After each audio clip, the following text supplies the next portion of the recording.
pasayishi va prostata muammolari hayotingizni qiyinlashtiryaptimi? Tez-tez hojatga chiqish, og'riqlar va jinsiy zaiflik tufayli o'zingizga bo'lgan ishonchni yo'qotyapsizmi? Bu muammolarga e'tiborsiz bo'lmang. Vulkan mahsuloti erkaklar sog'lig'ini tiklash, prostata shamollashini davolash va jinsiy quvvatni maksimal darajada oshirish uchun maxsus ishlab chiqilgan. Tabiiy va kuchli tarkibga ega Vulkan bilan o'z kuchingizni va baxtli hayotingizni tez muddatda qaytaring. Hozirning o'zida kanal nomidan chiqsangiz qaynoq chegirmalar qilib berishadi. Rossiyada yurgan aka-ukalar, men shu fikrga keldimki, shu 3-4 kunning ichida ijtimoiy tarmoqlarni kuzatyapmanki, har xil dahshatli shu reydlar bo'layotganini ko'rib kuzatib boryapman. Bundan buyog'iga Rossiyada ishlash juda ham qiyin bo'lib boryapti. Lutchi boshqa davlatlarga ishlashga ketish kerakmikin deb o'ylab qoldim. Sabab hammada kimtimiz joyida bo'lsa ham pasportni qo'ldan olib, proverka qilamiz deb olib ketib 5-6 soat tikka turg'izib qo'yapti. Men o'sha shunday fikrga keldim. Sizlar qanaqa fikrdasizlar? Albatta fikringizni kommentariyada yozib qoldiring. Shu videoga bittadan like bosib qo'yishni unutmang. Omskdagi yong'inda 2 nafar o'zbekistonlik jarohatlandi. O'zbekistonning Novosibirskdagi bosh konsuli Aslam Akbarov 15-avgust kuni Omskda qurilayotgan ko'p qavatli uyda sodir bo'lgan yong'inda jabrlangan 2 nafar o'zbekistonlik holidan xabar oldi. Shifokorlar ma'lumotiga ko'ra 2 fuqaroning ham ahvoli og'ir. Ular reanimatsiyada davolanmoqda. Ulardan biri sun'iy nafas olish apparatiga ulangan. Yong'in payvandlash ishlari vaqtida izolyatsiyaning yonib ketishi oqibatida kelib chiqqan. 2026 yil 1-sentyabrdan boshlab Rossiyada xorijiy fuqarolar uchun tibbiy ko'rikdan o'tishning yangi qoidalari kuchga kiradi. Mamlakatga 90 kundan ortiq vaqtga kelgan chet elliklar kirgandan keyin 30 kalendar kun ichida tibbiy ko'rikdan o'tishlari shart. Ilgari bu muddat asosan Rossiyaga ishlash uchun kelgan chet elliklar uchun belgilangan edi. Endi bu talab mamlakatga 90 kundan ortiq vaqt qolishni rejalashtirgan barcha chet el fuqarolariga nisbatan qo'llaniladi. Tekshiruv xavfli yuqumli kasalliklar va OIV infeksiyasi yo'qligini, shuningdek taqiqlangan moddalardan foydalanishni tekshirishni o'z ichiga oladi.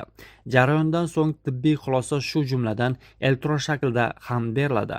Ma'lumotlar Rossiya Sog'liqni saqlash vazirligining yagona axborot tizimiga kiritiladi. Agar chet el fuqarosida xavfli kasallik yoki taqiqlangan moddalardan foydalanish tashxisi qo'yilsa, tibbiy tashkilot 24 soat ichida Rossiyadan deportatsiya qilish mumkin bo'lgan qaror uchun Ichki ishlar vazirligi va Roskomnadzorga xabar berish kerak. Shu bilan birga tibbiy ko'rikdan bosh tortganlik uchun undan qochish yoki jazo choralarini kuchaytiradi. Shu bilan birga tibbiy ko'rikdan bosh tortganlik yoki undan qochish uchun jazo choralari kuchaytiriladi. Qoidabuzarlar vaqtinchalik yashash muddatini qisqartirish, shuningdek 25 ming rubldan 50 ming rublgacha jarima va ma'muriy deportatsiya qilinishi mumkin. Belgilangan muddat ichida jarimani to'lamaslik 2 barobar ko'payishi hamda majburiy deportatsiyaga olib kelishi mumkin.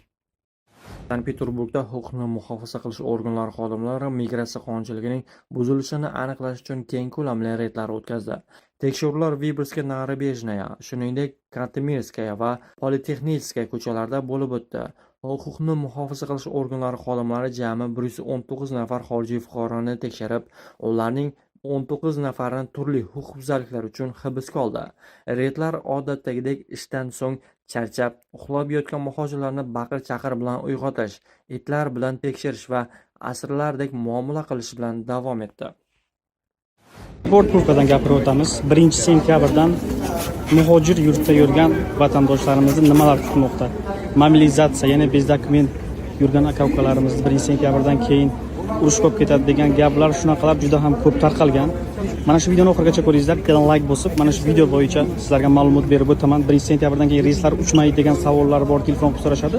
Video davomida sizlarga aytib o'taman. Hatman kanalimizga obuna bo'linglar, aeroportdagi holatlar, yangiliklar chiqarib boraman. Savolga kelayotgan bo'lsak, boshqa 1-sentyabrdan keyin reyslar uchmaydi yoki qanaqadir mobilizatsiya bo'lib, bezdokumentlarni ham urushga olib ketib qolishi mumkin degan savollar juda ko'p keladi, juda ham ko'p so'rashadi. Bu hammasi gap yolg'on. Bu mobilizatsiya bo'lgan taqdirda ham kimki grajdanin Rossiya o'shalarga tegishli narsa. Agar siz grajdanin O'zbekiston, grajdanin Tojikiston bo'lsangiz, pasportingiz grajdansiz, ya'ni Rossiyaning fuqarosi bo'lsangiz, bemalol chiqib ketaverasiz oldingidek. Ehtiyot bo'lib yuringizlar, bo'ldi. Bunaqa har xil mish-mishlarga, har xil xavotirlarga bormangizlar. Aeroport pulki bor. Mana shu imon namuna kanalimga obuna bo'lib qo'yingizlar. Aeroportdagi holatlar, yangiliklar, aeroportdagi yangi chiqqan qonunlar hammasini chiqarib boraman. bittadan layk bo'lsa videoni tarqatib qo'yinglar, xavotirga bormasdan. Xo'p akalar, ertalabdan noxush xabar. Akalar, bu videoni Moskvada Valbristda azonda ishlab yurganlar ko'rsin. Akalar, ishiga ham, puliga ham hammasiga qo'yinglar akalar, boshqa ish topinglar. Jonni riskovat qilmanglar akalar. Ko'rib turibsizlar, mana bugun ham Valbristga hujum bo'ldi Moskvada ertalabdan. Akalar, bu skeletlardan chiqib ketinglar iltimos. Yo uylarga ketinglar yoki boshqa ish topinglar.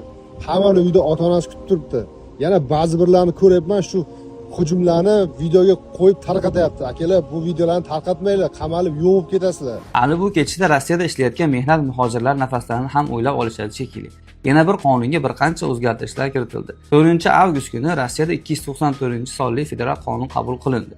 Yangi qonunga ko'ra, Rossiyada majburiy chiqarib yuborish, ya'ni deportatsiya qilishning 22 ta sabablari 45 tagacha oshirildi. Misol uchun, avvallari 22 ta sababga ko'ra siz deport qilishadigan bo'lsa, hozirda bu narsa 45 tagacha oshirildi. Masalan, politsiya yoki boshqa huquqni muhofaza qiluvchi organlarning qonuniy talablariga bo'ysunmaslik, mayda bezorilik, ayrim miting qoidalarini buzish va boshqa huquqbuzarliklar uchun ham chiqarib yuborish qo'llanishi mumkin. Shuningdek, migratsiya qoidalarini buzish va noqonuniy mehnat uchun ayrim jarimalar ham oshirilishi mumkin. Ushbu qoida 2026-yil 3-noyabrdan kuchga kiradi.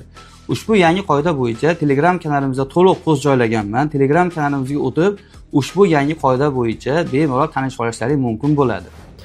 Reyddan qochib suvga sakragan migrantlar reyd paytida o'rmonga qochgan, devordan oshgan, butalar orasiga yashiringan muhojirlar haqida xabarlar berilgan edi.